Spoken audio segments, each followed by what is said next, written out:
Hyderabad metro నుంచి ఎల్&టీ సంస్థ తప్పుకోవడంపై అనేక అనుమానాలు వ్యక్తమవుతున్నాయి. భూముల కోసమే కాంగ్రెస్ ప్రభుత్వం మెట్రో డీల్ చేసుకున్నదన్న ఆరోపణలు వినిపిస్తున్నాయి.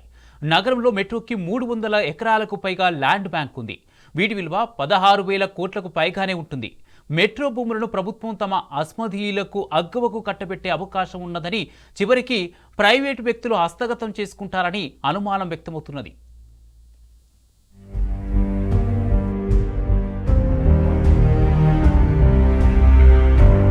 హైదరాబాద్ మెట్రో నుంచి ఎల్&టీ సంస్థ తప్పుకోవడం వెనుక భారీ భూదందా దాగి ఉన్నదని ఆరోపణలు వినిపిస్తున్నాయి.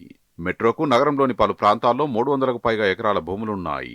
వీటిని చేజిక్కించుకునేందుకే కాంగ్రెస్ ప్రభుత్వం మెట్రో డీల్ని తెరమీదికి తెచ్చిందని అనుమానాలు వ్యక్తమవుతున్నాయి. మెట్రోకు నగర వ్యాప్తంగా ఉన్న ల్యాండ్ పార్సిల్లో మాల్స్పై పెద్దల కన్ను పడిందని చెప్తున్నారు.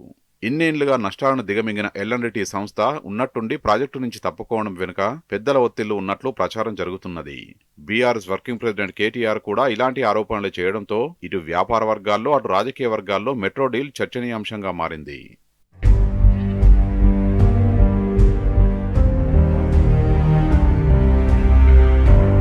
మెట్రో వ్యవస్థలో 2 భారీ డిపోలతో పాటు 57 స్టేషన్లు ఉన్నాయి. దీని నిర్మాణానికి అప్పట్లో 18,880 కోట్ల రూపాయలు ఖర్చు చేశారు.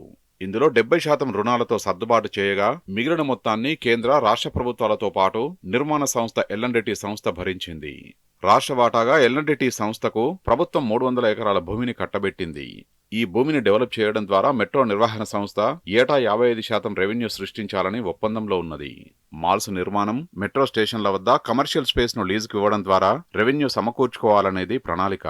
స్టేషన్ల నిర్మాణాల్లో 70 నుంచి 80% మెట్రో అవసరాలకు వినియోగించి మిగిలిన 20% స్థలాన్ని నిర్మాణ సంస్థ రియల్ ఎస్టేట్ డెవలప్మెంట్ చేసుకునే వెసులుబాటు ఇచ్చింది. ఇందులో అత్యధిక శాతం భూములను వినియోగంలోకి తేవడంలో ఎల్&టీ విఫలమైంది.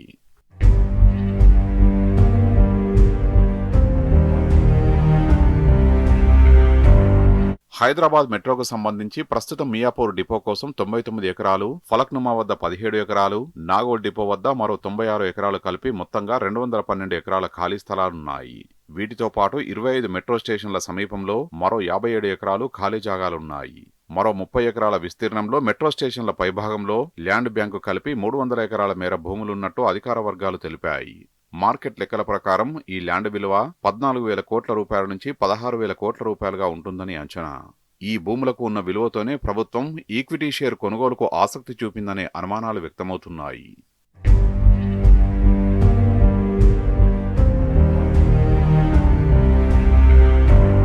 ప్రభుత్వం ఇచ్చిన భూముల్ని వినియోగంలోకి తీసుకొచ్చి వాణిజ్యపరమైన లావాదేవీలు పెరిగితే మెట్రోకు భారీ స్థాయిలో లాభాలు ఉండేవి. కానీ టికెట్ ప్రకటనల రూపంలో వచ్చే ఆదాయంపై మాత్రమే మెట్రో నిర్వహణ సంస్థ ఆధారపడింది. దీంతో ఏటా నష్టాల భారం పెరుగుతూ పోయింది. మెట్రో నిర్వహణ నుంచి ఇప్పుడు ఎల్&టీ తప్పుకోవడంతో విలువైన భూములకు ఉన్న అడ్డంకులు తొలగిపోయాయి. ఈ భూములను ప్రభుత్వ అవసరాలు, ఆదాయ వనరుల సమీకరణ పేరిట అప్పనంగా కట్టబెట్టే వీలుంటుంది. బీఆర్ఎస్ వర్కింగ్ ప్రెసిడెంట్ కేటీఆర్ ఇదే విషయాన్ని నొక్కి చెప్పారు. ప్రభుత్వ పెద్దలకు దాగున్న ప్రయోజనాల వల్లే ఎల్&టీ సంస్థ వైదొలిగిందని ఆరోపణలున్నాయి. ఇదే నిజమైతే విలువైన మెట్రో భూముల్ని ప్రభుత్వం తమ అస్మదీయులకు అగ్వకు కట్టబెట్టే అవకాశం ఉన్నదని, చివరికి ప్రైవేటు వ్యక్తులు హస్తగతం చేసుకుంటారని అనుమానం వ్యక్తం చేస్తున్నారు.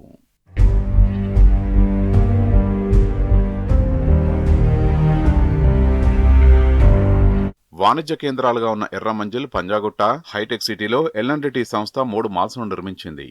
వీటిలో 15 లక్షల చదరపు అడుగుల కమర్షియల్ స్పేస్ అందుబాటులో ఉన్నది. అయితే ఈ మాల్స్ భవిత ప్రశ్నార్థకంగా మారింది.